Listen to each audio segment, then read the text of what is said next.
മുഖ്യമന്ത്രി പിണറായി വിജയൻ നടത്തുന്ന അഴിമതി പണത്തിൽ നിന്നാണ് ഗോവിന്ദനും സീതാറാം യെച്ചൂരിയും പ്രവർത്തിക്കുന്നതെന്ന് ബിജെപി സംസ്ഥാന അധ്യക്ഷൻ കെ സുരേന്ദ്രൻ.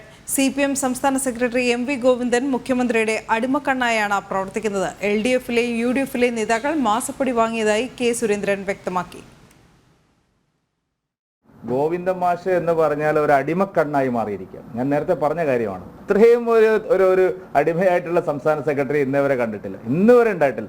ഗോവിന്ദ മാഷ് ഒരു അടിമയെ പോലെ പ്രവർത്തിക്കുന്നതിന് കാരണം പിണറായി വിജയൻ ഉണ്ടാക്കുന്ന അഴിമതി പണത്തിന്റെ ചെലവിലാണ് CPM പാർട്ടി നിലനിൽക്കുന്നത്, കേന്ദ്രത്തിലും കേരളത്തിലും. ഗോവിന്ദ മാഷുടെയും സീതാറാം യെച്ചൂരിയുടെയും എല്ലാം ചെല്ലും ചെലവ് നടത്തുന്നത് പിണറായി വിജയൻ നടത്തുന്ന അഴിമതിയുടെ ഒരു ഭാഗം മാത്രമാണ്.